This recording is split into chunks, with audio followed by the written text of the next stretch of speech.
Welcome back to Nerdcast, everybody. I'm your favorite host, Jess. And I'm your most favorite host. Tonight, Lucas is doing something I don't know what. Jeremy has Justice League news. I have streaming info galore. And Mitch, he's reviewing Dead Island Epidemic. Actually, I think I'll review a MOBA this week. What? You can't change your review. You told the producer you were doing Dead Island. Yes, but this is Nerdcast. To the Batmobile. Let's go.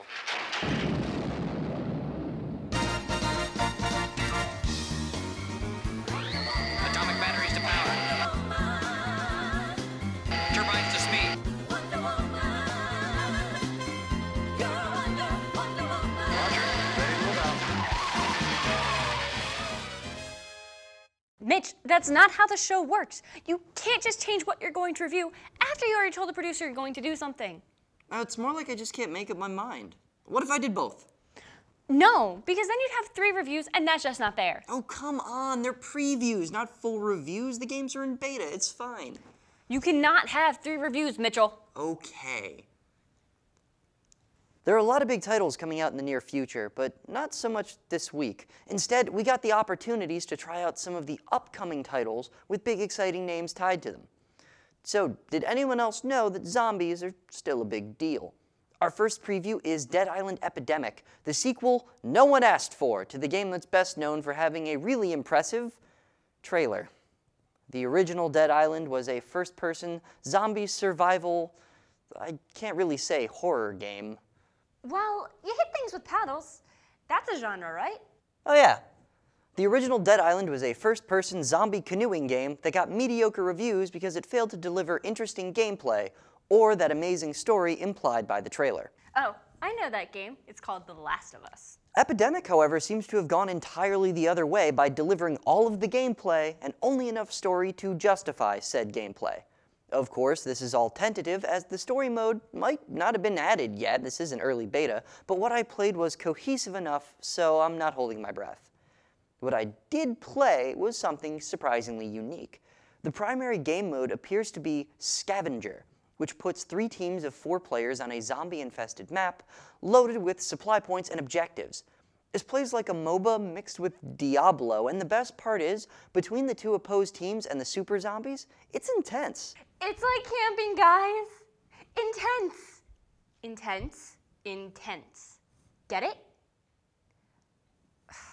It's looking like Epidemic will either be free to play or cheap to play with lots of microtransactions. Either way, with a bunch of friends, I could see how it'd be a good time for at least a few hours. There will be a new Goosebumps movie. Don't worry, the only scary thing about this is that Jack Black is playing R.L. Stine. The premise is that writing about monsters traps them in stories and books, but apparently kids will be kids and they let them loose. I promise I will review this one. Netflix is once again raising its prices. While current users will receive a generous time period at their current price, new subscribers will start paying $1 to $2 more a month. This is probably due to the money they had to pay Comcast for better streaming on their network. Ironically, they were also the first major company to oppose the Comcast-Time Warner merger. Guess they didn't want to have to pay more money either. I don't really mind though, because Orange is the New Black Season 2 is coming out this summer, so I don't really have a choice, do I? There was never a choice. Amazon has finally done what Netflix could not. Get HBO shows for streaming. There is one caveat though. It's only a handful of shows and only up to seasons from about 3 years ago. Anything recent is still all HBO. You mean I can finally watch Season 1 of True Blood? Apple is trying to go green and wants you to see green in the process. They've made a couple of changes to their recycling program. Apple stores will now accept all Apple products for recycling free of charge. If the item in question looks resellable, then you can even get some store credit too. You get store credit instead of real money because Apple only likes Apple. AT&T is taking on Google Fibers. They want to bring fast internet to everyone else too. AT&T is stretching their reach to more cities than Google, so if this all pans out, then there will be some pretty decent competition. So how long before Amazon jumps on the bandwagon? HBO has renewed a couple of shows, the first of which is Silicon Valley. This is pretty awesome because it was only 3 episodes in when they decided to keep it. Veep is also due back for a 4th season. Which means you can probably watch it on Amazon in 3 years. Joss Whedon's supernatural love story, In Your Eyes, will be on Vimeo for the cost of a sandwich 3 months before it's in theaters. It's available now as of this filming, so go check it out. Your rental lasts 3 days, and hey, it's Joss Whedon. People like DC Comics, and multiplayer online battle arenas are the most popular type of video game. So a DC MOBA is chocolate and peanut butter. Nerdcast is not sponsored by any candy bar companies. I recently played the beta version of DC Infinite Crisis, and you can too! It's in open beta, everyone can try it out. Now, I've spent enough time in mobile land to spend my nights swearing at strangers, and I'm not good enough to go pro, but I'll never admit to that. So just trust me when I say that Infinite Crisis does a lot right, but it's still not doing enough to distinguish itself from the big boys of MOBA. Like those two big ones, what were they again? Oh yeah, League of Legends and Dota. Mitch might have heard of those. One standout for me was that the characters in Infinite Crisis have a lot more character. They spread from throughout separate DC universes and have interesting intersecting dialogue when they walk by each other, giving characters that might never interact the opportunity to have little moments. Such as when Nightmare Batman realizes his love for Mecha Superman, and they tenderly embrace. You stop that. It is not that kind of game. Mecha Superman didn't think he was that kind of machine. Gameplay-wise, it still doesn't roll quite as smoothly as League, but that can be ironed out over the course of the beta. Balance between characters seems, well, pretty solid, and every piece of gear and environment is wall-to-wall DC Easter eggs. This game is a fan's dream, but as it stands, it might be for fans only. It's going to need some polish and a little more innovation if it wants to shoulder in with the big guys. That means it's up to you now, fans. The Oculus Rift is showing once again that the boundaries of tech and games are absolutely limitless. After her grandmother was told she only had a few months to live, her granddaughter contacted Oculus to give her grandmother a great opportunity. They let her browse Facebook with it. No. They got her to look at pictures of cats. Still no. I got nothing. That's not surprising. Unable to explore the world on her own anymore, or basically at all, they created a world specifically for her. She was able to go outside one last time using the VR technology. They created several individual worlds for her to see, including waterfalls and even fairies. And they even used Street View to recreate some memories. What's truly amazing about this is that people are willing to help each other and give back to the community. This tech was made possible by the desire for gaming and to become more realistic. And it's inspiring many clever innovations. I want Skyrim. Can we get Skyrim? Skyrim! League of Legends is getting a new champion. Braum, Heart of the Freljord, is joining the support ranks, but he can also act similar to a tank. Hopefully, Mitch can actually play the game with this one. I heard that. Tales of Xillia 2 has a Western release date. It will be in North America on August 19th and in Europe on August 22nd. Keep in mind this game is from 2012. Don't worry, Tales fans. There's a collector's edition which has a figure, art book, Rolo the cat metal case, and replica pocket watch. The game's in there too. You're gonna buy it just for the cat case, aren't you? Well, maybe. I just like wasting my money on things I don't need nor have the space for. The At-Rhythm Final Fantasy sequel, Curtain Call, is coming west. It just released in Japan and will be coming stateside sometime this year. Real helpful, Square. The Walking Dead Game of the Year edition for PS4 has been listed by GameStop. Supposedly, it will be here on June 17th. If you haven't played the first season yet, this is a great opportunity to catch up. Finally, Heroes Reborn is getting an online prequel series. Expect to see both the show and the prequel sometime in 2015. Please don't give us garbage. We get a high-concept sci-fi movie every couple of years, and if they're not about aliens, you just know they're gonna be about artificial intelligence going rogue. And now we're 2 for 2 on Rogue AI versus Morgan Freeman. Transcendence is about a renowned AI scientist whose memories are uploaded into an experimental artificial intelligence supercomputer in a last-ditch attempt to save his life. Being uploaded means he becomes the world's first fully sentient AI, and he sets off to either save or control humanity using the help of his grieving wife. What marriage is complete without death? Transcendence sits at an interesting moment in film. Audiences have had high-concept sci-fi before, but we're at a nerdy cultural high point. With sci-fi becoming mainstream alongside fantasy, video games, and big-budget movies about toys, movie makers have the chance to examine scientific concepts that would have been impossible to breach if you're not Stanley Kubrick. I was hoping Transcendence would be the first in a line of high-concept sci-fi films, and it tries really hard, making reference to everything from Alan Turing to the singularity to determine the origin of consciousness, and it uses those concepts to make a fairly deep monster movie. and then it ruins itself in the last 20 minutes. How? By deliberately tricking the audience into thinking one way so it can veer another. I left the theater with the uncomfortable feeling. Yeah, but how? Oh, I can't spoil it. My journalistic integrity forbids it. Journalistic integrity? You did a Luigi's Mansion review. That was all sucking puns. Okay, that's artistic license. It's way different from integrity. This movie's closer to a retelling of Frankenstein than it is of 2001: A Space Odyssey. Audiences are given a handful of clues suggesting that the AI version of Johnny Depp is actually just an AI using Johnny Depp's face and memories to manipulate a grieving wife into getting what it wants. And even though the AI invents a number of world-changing technological advances, including but not limited to stem cell nanobots that heal physical handicaps and give everyone superpowers. Everyone should become rightly uncomfortable when RoboDoc discloses that he can mind hack everyone he's ever healed. I'm trying really hard not to disclose too much information and spoil this thing, but my biggest complaints come from the movie's ending. Other reviews said that this movie was too slow or poorly paced, but I felt exactly the opposite.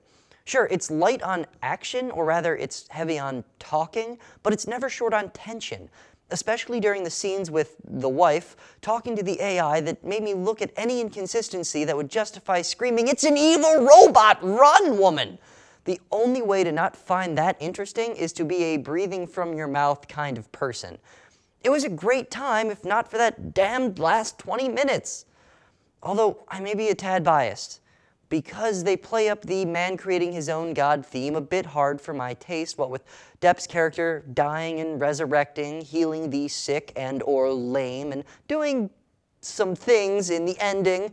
Unfortunately, all of that theming is just used as a platform to chant the mantra, "People are afraid of what they don't understand," which should come off way more pretentious and insulting than I know it will. Obey your robot overlord. It mind hacks you only because it loves you. Oh, and just a quick side note. The reason Dr. Jesus starts dying in the first place is because a group of anti-AI terrorists shoots him with a radioactive bullet. Comic book rules tell us that this should have transformed him into a man with the powers of a bullet, but instead it triggers a sequence of events that lead to creating the exact thing the terrorists were trying to prevent. Because when you shoot all the smart people... You did it again, Lucas. Did what? You didn't tell the producer what you're talking about this Well, week. I just keep changing my mind. Oh, I wasn't aware that you had a mind to change. Well, yeah. No. Look, I'm just saying that, Mitch does this all the time. No. Don't you dare start using Mitch logic. Well, look, I'm just saying, if Mitch can change his mind, then I can be a ninja. You haven't earned what he's earned. Spring. A time for ushering in the new and a sense of love. Cherry blossoms and jasmine licking the air. Inuyasha's searching for their kagomes. Captain America's searching for his Bucky. And I'm searching for Stephanie Brown. Ship happens. Now, let's take a look at a brand new series, the Kaiju Complex Guide to Manners and Hostile Behavior. There's a lot of people I know that could benefit from something like this. Granted, it's a bit long for a title for an American audience. Now, the series revolves around a high school freshman who wants to live on his own during his high school years. And thanks to his parents getting a job transfer, wish granted. Now he's living on his own, surrounded by beautiful women. Neither of these things happened to me in high school. So now we enter a harem-style anime, which in this case actually serves counterproductive for the wants and needs of the main character, who just, like the main character from Heaven's Lost Property, wants a simple, quiet, average life. Now, this is coming from a maker of quite a wide pedigree, including titles like Blood Lad, Supernatural OVA, Lupin III, and, well, a couple episodes in, it could get pretty good. Justice League United #0. There's a lot of buzz behind this book, and for good reason. Cult hero Martian Manhunter, superstar writer Jeff Lemire, using the characters from his mind-blowingly good DC series Animal Man and Green Arrow, plus a new Canadian hero. Hey, I like Canada. Tyler, I need a new co-host. Now. Now, Mike McCone's art is just fine, and the writing is pretty solid. I just couldn't help but feel slightly disappointed, if only because my expectations were so high. This is a really good issue. It just isn't anything very standout. But it's taking some new strides, like the Canadian focus. I also don't really understand why it's a zero issue. It just feels like the first issue, nothing special. I think some of what bothers me also is the rebooting origin of Adam Strange. There's just too many DC characters that are just starting right now lately. 8 out of 10. Later on, possibly even this August, we may be looking at a brand spanking new live-action Lupin III. And yet, still no Bebop live-action movie? Now, the movie premise is essentially Lupin and the gang prior to becoming the crack team of international lovable criminals that we've come to know and love. So the movie is about them when they're not lovable? It's basically an origin story of the gang and, well, how they came to be. The first trailers have already been leaked, and it's actually the first live adaptation of this series in about 40 years. It's coming out soon, and we're really excited about it. Elektra #1. Now, Mike Del Mundo basically won cover of the week every time he entered, so to see him grace a comic with interior art is unimaginable. I mean, look at that cover. Now imagine, every single page looks like that. He can stay. Each page could go in a museum, seriously. And the story actually plays to the art style, with all sorts of touches to things like ballet mixed into the violence on a true and metaphorical level. This is beautiful on so many levels. The art is, the issue feels a tad on the short side, and when the second half of the story starts, it was a bit confusing at first, but overall the story is pretty excellent, and the art is, like I said, breathtaking. 9.5 out of 10. Before we look at the worst, let's take a look at the best. To begin, let's look at this awesome place in Japan, Akihabara. It's a magical land of fairies and junk. Well, not really. What it is the mecha center that millions flock to for gaming and anime. It's like Otakon every single day. In a recent poll from What Could Be Our Idea of Heaven on Earth was about anime heroines, specifically those with blue hair. Now, was this a top 25 list? Maybe a top 10? A top 5? No. It was a top 7 list. Now, why is this such a big deal? Well, typically in anime, heroines usually have warmer colored hair. And the ones with cooler colors, like your greens and blues, in this case blue, are stereotyped as having qualities of being cool, intellectual, unrewarded, and pretty low on luck, constantly.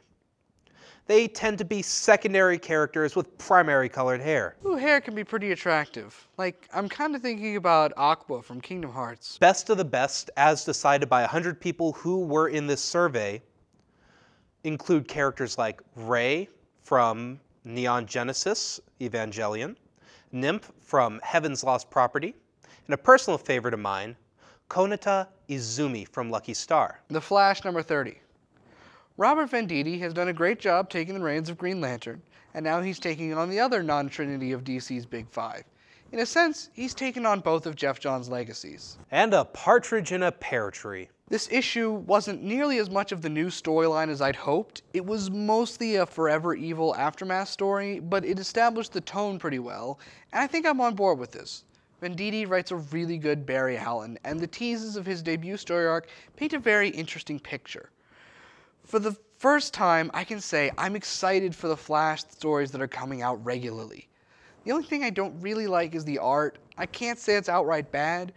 Brett Booth is a perfectly fine artist. I've just never really been a fan of his personally, but it's tolerable. 8.5 out of 10. Fan service. Noun.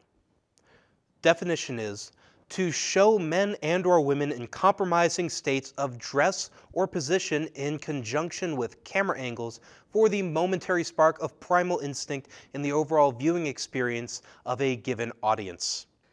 AKA Jess and her low-cut tops. And this anime. Blade and Soul is, well, it's a light fantasy themed series that essentially visually embodies a loosely based tabletop-esque snooze-a-thon comprising of poor character development, an almost lacking, if not non-existent sense of motive, a meaningless storyline, and no real sense of investment for the audience or on part of the makers of the series. Aside from fan service? Fan service is everywhere. Granted, some series make it work. Some use it as a main aesthetic. This show is entirely based off of the concept.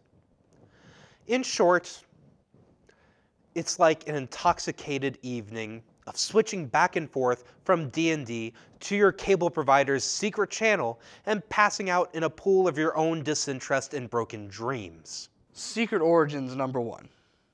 The big question about this series is whether we need it or not. I say we don't. But that's a slightly selfish notion. Sure, I know all the origin stories of DC characters, but honestly, lots of people don't. Where have they been? This series could take acclaim as a convenient way to get to know the basic origins of DC characters, if it wasn't so expensive. It's 36 pages and costs $2 extra. I can handle a 30-page comic being $3.99, but this is a bit much for a set of 3 short stories. Each one is 12 pages, barely a full story, just a nice little origin. It feels kind of off. I really liked Superman's story, but mostly because of what was there that isn't normally told, and I still maintain that Morrison told Superman's origin best in 8 words and 8 panels in All-Star Superman. Supergirl's added an interesting wrinkle to details about Krypton, but I think Dick Grayson's was the best tale in this issue, even though it involved the New 52 origin where he's a teenager when he becomes Robin. It legitimized the title of his alter ego, Robin. This issue is a bit pricey, but the quality of writing and art is pretty fine. It'll be more significant in a series once it starts getting into origins that aren't as well known. 7.5 out of 10. There's a lot of people I know who could benefit from this. #3 this week was Avengers Undercover #3. This sequel to Avengers Arena is still just so rich with character work. Oh, so dark. It's unlike anything else. Our #3 top anime of the week is the Kaiju Complex Guide to Manners and Hostile Behavior. It's an interesting take on the harem genre, but still needs to pull out a couple of miracles in the episodes to come. #2 is Batman Eternal #3 because it had Stephanie Brown. I'm a little disappointed that they're starting her origin over from the beginning, but it's hard to complain because it's Stephanie Brown. Our #2 top anime of the week was submitted by Jamie of Elkridge, Maryland. Soul Eater Not. The prequel to the well-known Soul Eater series, well, we'll be taking a look into that probably within the weeks to come. #1, Manhattan Project's #20.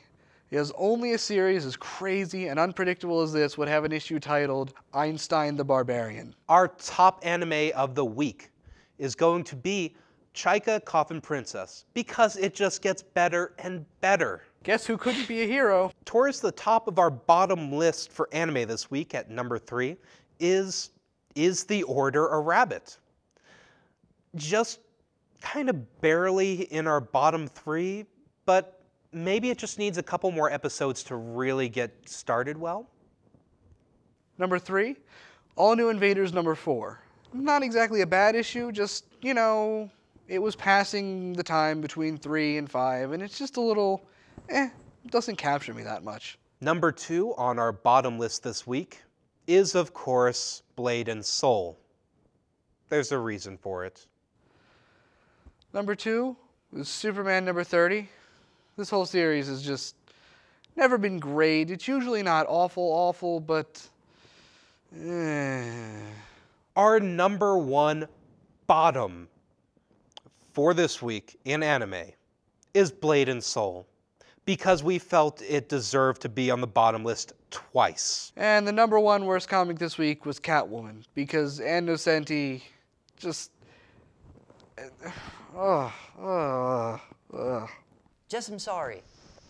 Look, I couldn't make up my mind. It's in my contract. I'll let you do the opening next week. All right, you have to talk to me so we can finish the show. Fine. Good, bad, random. Why won't this stream load? Good. You can watch stuff anywhere. You could watch it on a boat. You could watch it in a moat. You could watch it in a box. You could watch it in an underground city of the mole people. Bad. Increasing prices. Yeah, sure, Netflix costs a couple of dollars now, but it cost a couple of dollars back then too. Excuse me, I want to eat. Random. Netflix accounts for 1/3 of all US traffic during peak hours. Also, it accounts for half of all streaming website traffic. This thing is a monster. Good. Sometimes they'll resurrect thought-dead shows, like Arrested Development. Bad. Streaming quality. Now, we all know that when your neighbor's using internet and everyone else is using internet, it slows down. Well, what do you think that does to the quality of your videos? Random. There is a secret show on Netflix called Example Show. It's all test footage that Netflix uses to figure out the basics of internet streaming, but they never take the footage down. Even though it's all test footage, there's a lot of reviews that say that it's cinematic poetry, when really it's just a bunch of crazy random shots. It's amazing what trolls will do when they get a hold of something. Good. Sometimes you get shows that aren't written with the constraints of conventional television, like Arrested Development Season 4, which was intended to be binge-watched. You could tell. The episodes weren't all the same length, and they all revolved around each other so much so that you pretty much had to watch it all at once to get the best effect. It was different. Bad. Device compatibility. Not everything is compatible with every device. Take Chromecast, for example. Yeah, it's getting more apps, but right now you're better off with a Roku. Random. In 2013, Netflix's Vice President of Content Acquisition, Kelly Merriman, said that popularity on file-sharing websites determines in part what TV series the company will buy. This means Netflix has created a rare singularity. It's so powerful that pirating your favorite shows supports those shows instead of hurting them. But you're still not allowed to pirate things. You've got to stop saying that you're a ninja. Why? Because you absolutely are not. Well, yes, I am, and I can prove it. Oh, really? How can you prove it? Well, let's just check my Facebook. You put your ninja status on Facebook. Yeah, right there. Why would you do that? Facebook ruins ninja, as it does most other things. Because I'm... Don't you dare say it. I was just going to say that I'm about to introduce Nerd Rant.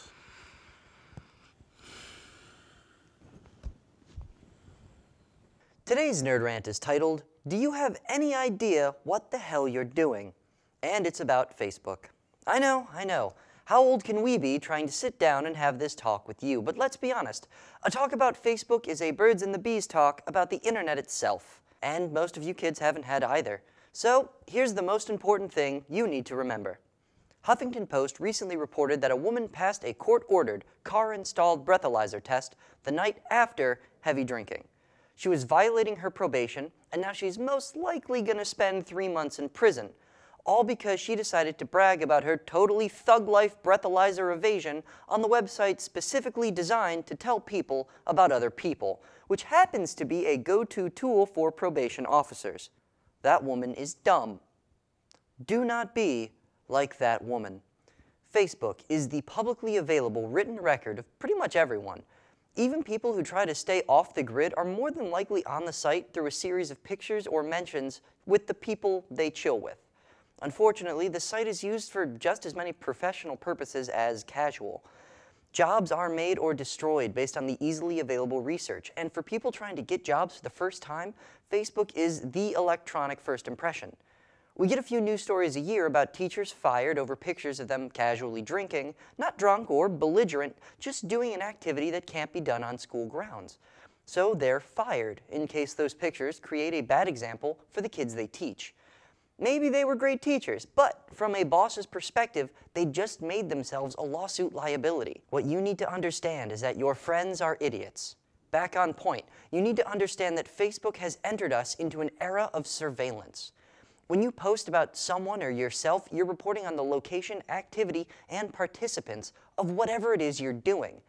What more does the NSA need? Nothing. Literally nothing. Top secret documents released by Edward Snowden showed that Facebook, as well as other companies that track people like Google, have a history of cooperation with the NSA on Operation Prism, which used social data from those sites to track US citizens.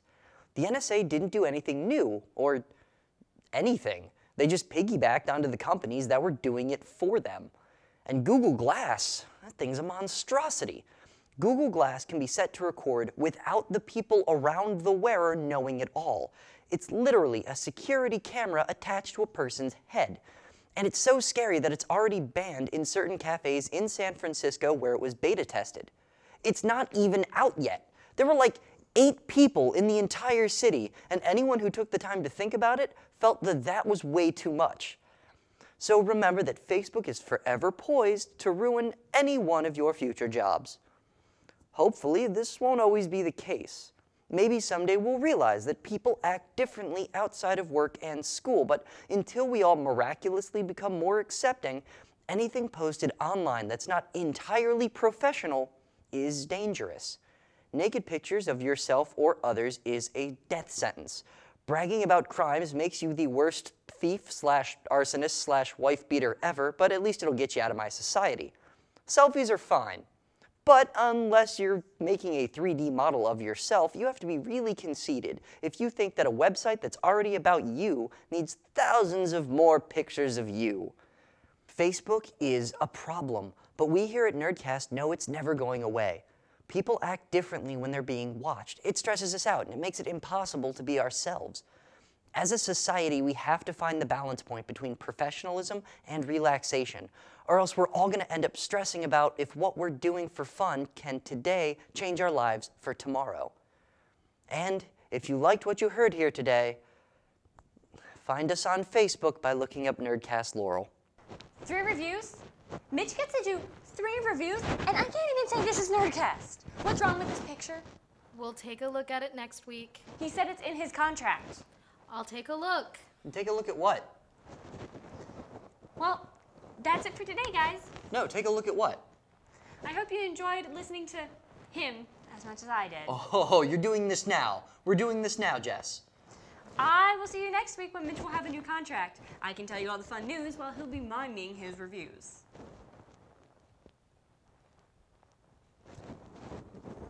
What if you just do this in the blooper reel, and then in the show I talk normal, but then everyone will think in the bloopers I'm being more natural? They'll be like, why don't you just use the whole show with a country accent? I'm like, I don't know what you're talking about. What country accent? Such as when Nightmare Batman realizes his love for Mecha Superman and they tenderly embrace. You stop that. It's not that kind of game. Mecha Superman didn't think he was that kind of machine. Jazz hands.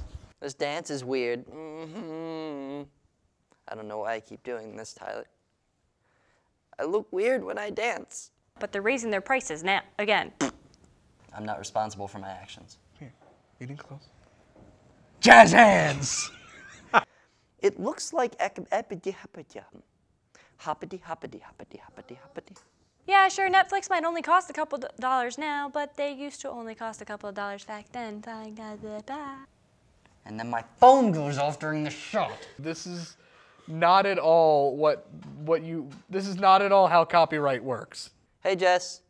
We just changed the script, so now you have to make a pun because you were late.